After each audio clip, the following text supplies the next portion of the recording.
السلام علیکم ورحمۃ اللہ دوستوں اور ماما. وعلیکم السلام ورحمۃ اللہ دوستوں اور Shah Nawaz. Welcome to our channel BeShah. Today we are going to read you a story from ہمارا آقا to you. دوستو جیسا کہ آپ جانتے ہیں ہم نے یہ کتاب ہمارا آقا شروع کی ہوئی ہے اور ہمیں امید ہے کہ آپ نے اس کی پچھلی ویڈیوز جو ہیں وہ دیکھ لی ہوں گی. آج شاہ نواز ماما آپ کو جو اس کے پارٹ سنائیں گی ہمارے دوستوں کو بھی، اس کا ٹائٹل ہے غمگسار بیوی.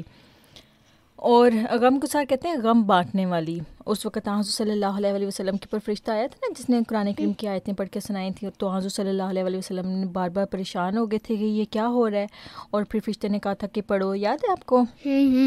جی کہتے ہیں. اچھا تو اب ہم اس کو آگے سے کنٹینیو کریں گے. بسم اللہ الرحمن الرحیم. پیارے بچوں، غار ہرا کا واقعہ میرے آقا صلی اللہ علیہ وآلہ وسلم کے لیے بالکل نیا اور نہایت حیران کن تھا. فرشتے کے بھینچنے اور دبانے سے آپ صلی اللہ علیہ وآلہ وسلم کو پسینہ آ گیا اور آپ صلی اللہ علیہ وآلہ وسلم بے حد گھبرا گئے. حضور صلی اللہ علیہ وآلہ وسلم کی سمجھ میں کچھ نہ آیا کہ یہ کیا ہو رہا، یہ کیا ہوا اور یہ کیا ہونے والا ہے.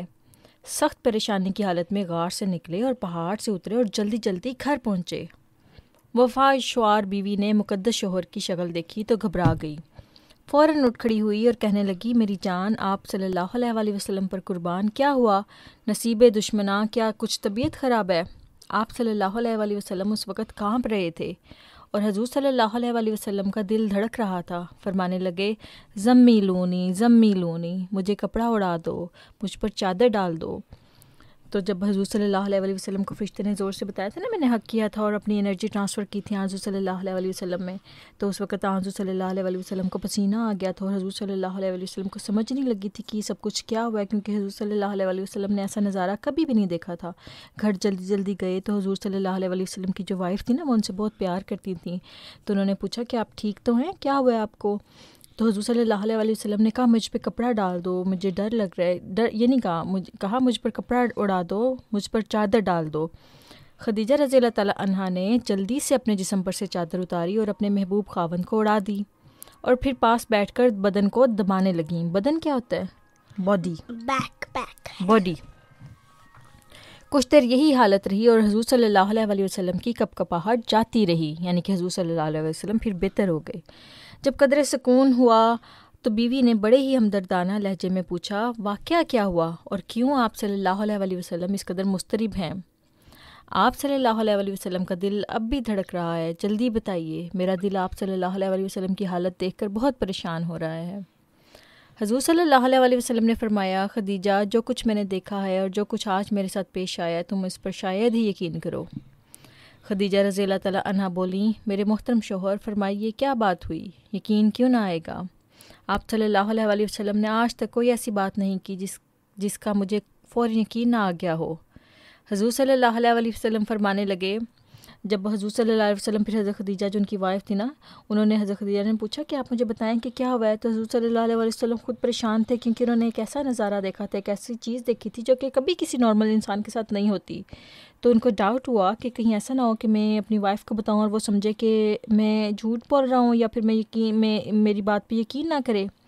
تو ان کی وائف اتنی اچھی تھی، انہوں نے کہا کہ نہیں، میں آپ کی بات پہ فوراً یقین کروں گی. تو حضور صلی اللہ علیہ وآلہ وسلم فرمانے لگے، آج جب کہ معمول کے موافق میں غار کے اندر بیٹھا ہوا عبادت میں مشغول تھا کہ ناگہاں میری آنکھ کے آگے ایک بجلی سی چمکی. میں نے نظر اوپر اٹھائی تو آسمان و زمین کے درمیان ایک نورانی وجود کو معلق پایا. ابھی میں اسے حیرت سے دیکھ ہی رہا تھا کہ وہ نیچے اترا اور 3 بار مجھے اپنے سینے سے چمٹا کر چند کلمات تعلیم کیے جو مجھے ابھی تک یاد ہیں. اس کے بعد وہ ایک دم غائب ہو گیا اور غار میں اندھیرا چھا گیا. لقد خشیت علی نفسی، یعنی مجھے اپنی جان کا ڈر پیدا ہو گیا ہے. حضور صلی اللہ علیہ وآلہ وسلم اس قدر پریشان ہو گئے کہ ان کو ڈر لگنے لگ گیا کہ ایسا نہ ہو کہ میری جان نکل جائے اس خوف سے کہ یہ سب کچھ کیا ہو گیا تھا. تو پھر حضور صلی اللہ علیہ وسلم نے بتایا کہ اس طرح سے ایک اینجل حضرت جبرائیل آئے تھے اور اس طرح سے لائٹ بھی آئی تھی اور پھر اس کے بعد وہ چلے گئے اور پھر کیو میں اندھیرا ہو گیا تھا. ابھی حضور صلی اللہ علیہ وآلہ وسلم یہیں تک پہنچے تھے کہ غمگسار بیوی جلدی سے بولی، نہیں ایسا خیال ہرگز نہ کریں، اللہ تعالیٰ آپ صلی اللہ علیہ وآلہ وسلم کو کبھی ضائع نہیں کرے گا. آپ صلی اللہ علیہ وآلہ وسلم لوگوں کے ساتھ رحم و مروت سے پیش آتے ہیں اور نہایت صادق القول اور راست باز ہیں. غیروں کی مصیبت میں ان کے کام آتے ہیں. اعلیٰ اخلاق جو دنیا سے ناپید ہو گئے تھے وہ سارے کے سارے آپ صلی اللہ علیہ وآلہ وسلم میں موجود ہیں. آپ صلی اللہ علیہ وسلم بڑی فیاضی کے ساتھ مہمانوں کی خاطر مدارت کرتے ہیں اور ہر ایک نیک کام میں لوگوں کی مدد کرتے ہیں. بھلا ایسے صالح اور نیک انسان کو اللہ تعالیٰ کس طرح ضائع کر دے گا؟ آپ ہرگز کچھ فکر نہ کریں. باقی رہا یہ معاملہ جو آج آپ صلی اللہ علیہ وسلم کو پیش آیا، بے شک یہ عجیب اور حیرت انگیز ہے، مگر ڈرنے کی کوئی وجہ نہیں. میں آپ صلی اللہ علیہ وسلم کو اپنے چچا زاد بھائی ورقہ بن نوفل کے پاس لے کر چلتی ہوں. وہ آسمانی کتابوں کا ماہر اور بڑا عالم فاضل شخص ہے. وہ ضرور اس کے متعلق ہماری تشفیع کر دے گا اور بتلا دے گا کہ معاملے کی حقیقت کیا ہے. آپ صلی اللہ علیہ وسلم گھبرائیں نہیں، اٹھ کر کچھ کھا پی لیں اور کچھ دیر آرام کر لیں. جب آپ صلی اللہ علیہ وسلم کی طبیعت کو ذرا سکون ہو جائے گا تو پھر ہم ورقہ بن نوفل کے پاس چلیں گے. ورقہ بن نوفل ایک ان کے کزن تھے، حضرت خدیجہ جو ان کی وائف تھی نا، ان کے کزن تھے. تو ان کو پتہ تھا کہ وہ جو ہیں ان کو پتہ تھا کہ یہ کیا چیز ہے. تو انہوں نے کہا کہ ہم ان کے پاس چلیں گے اور وہ ہمیں گائیڈ کریں گے یہ سارا معاملہ کیا ہوا تھا. تو اس طرح سے پھر یہ پہلی وحی تھی آنسو صلی اللہ علیہ وسلم پر جو آسمان سے آئی تھی. اور اس کے بعد پھر آنسو صلی اللہ علیہ وسلم کس طرح سے پریشان ہو گئے تھے اور پھر جا کے اپنی وائف کو بتایا تھا، ہے نا. تو اس طرح سے ہوا تھا. تو ابھی ہم کیا کرتے ہیں شانواز، آگے آخر میں کیا کرتے ہیں؟ درود شریف. چلیں سنائیں اور اس کے بعد پھر ہم ختم کرتے ہیں. اللہم بارک صلی علی اللہم صلی علی محمد وعلی آل محمد کما صلیت علی ابراہیم وعلی آل ابراہیم انک حمید مجید.